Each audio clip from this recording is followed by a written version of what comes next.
Constable की गवाही ने तमिलनाडु के 9 पुलिस वालों को मौत की सजा दिलवा दी है। पूरा मामला क्या है बताते हैं। नमस्कार, स्वागत है आपका न्यूज चैनल मुकेश न्यूज 0-2 आप देख रहे हैं। एक महिला कांस्टेबल के गवाही ने तमिलनाडु के 9 पुलिस वालों को मौत की सजा दिलाई है। जब कोई भी पुलिस के खिलाफ बोलने से डर रहा था, तब उस महिला ने अदालत से कहा कि सर, मैं आपको सब कुछ बताऊंगी। यह कहानी तत्कालीन हेड कांस्टेबल एस रेवती की हिम्मत और उनकी गवाही की है, जिन्होंने धमकियों और सिस्टम के दबाव की परवाह किए बगैर तमिलनाडु के 9 पुलिसकर्मियों को सजाए मौत दिलाने में निर्णायक भूमिका निभाई है। केस साल 2020 का है। फैसला आया बीती 7 अप्रैल को। वही चर्चित डबल मर्डर केस पिता पुत्र को पुलिस कस्टडी में लेकर इतनी यातनाएं दी गई, इतना टॉर्चर किया गया कि आखिर में दोनों की मौत हो गई। पुलिस वालों ने उन्हें इतनी बेरहमी से पीटा था कि खून के बहाव तक को काबू में लाना नामुमकिन हो गया। साल 2020 का यह मामला है। फैसला 7 अप्रैल को आया है। चर्चित डबल मर्डर केस का यह मामला है।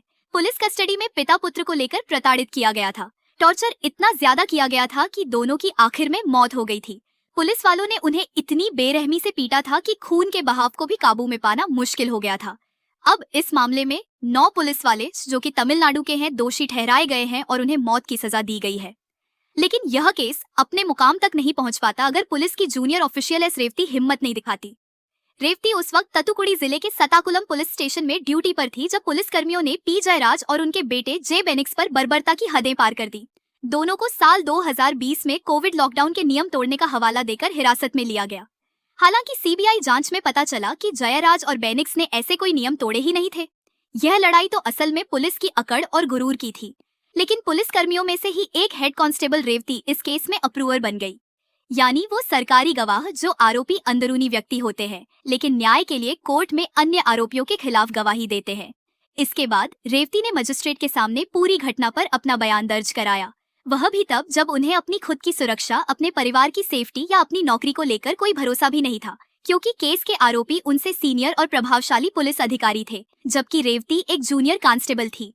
फिर भी वह अपने फैसले पर अडिग रही। एक रिपोर्ट के मुताबिक जब जुडिशियल मजिस्ट्रेट MS भारतीदासन जांच के लिए पहुंचे तो रेवती ने उनसे कहा कि सर, मैं आपको सब कुछ बताऊंगी, हर एक बारीकी, वो सच्चाई जो सब सच्चाई छिपाई जा रही है। लेकिन मैं 2 छोटी बच्चियों की माँ हूँ, क्या आप मेरे बच्चों और मेरी नौकरी की सुरक्षा की गारंटी दे सकते हैं? यही बात एक पत्रकार ने भी दोहराई, जिसका खुद का नाम भी रेवती ही है। फिर मजिस्ट्रेट के सामने रेवती ने एक के बाद एक मिनट दर मिनट उस रात की पूरी घटना बताई। उन्होंने बताया कि कैसे जयराज और बेनिक्स को लगातार पीटा गया, कई चोट उन्हें लगी और बाद में उन्हें जुडिशियल कस्टडी में भेज दिया गया। कुछ ही दिनों में दोनों की मौत हो गई। रेवती ने बिना किसी डर के सीसीटीवी फुटेज में दिख रहे दोषी पुलिस वालों की पहचान की, जिससे यह साबित करने में मदद मिली कि वह घटना के वक्त मौके पर थे। एक ऐसी चीज जो किसी भी जुर्म में जिम्मेदारी तय करने के लिए बेहद जरूरी है। रेवती की गवाही के मुताबिक उस रात पुलिस वालों के हाथ में जो भी चीज हाथ लगती, वो उसी से पिता पुत्र को बुरी तरह पीट रहे थे। यहाँ तक कि उन लोगों ने बूट से बेनिक्स और जयराज के प्राइवेट पार्ट्स पर भी हमला किया था। इस तरह पीटते हुए वह बीच बीच में अगर रुकते भी तो शराब पीने के लिए। एस रेवती मजिस्ट्रेट को बताती है कि मैं रात के करीब 8:50 पर थाने पहुंची।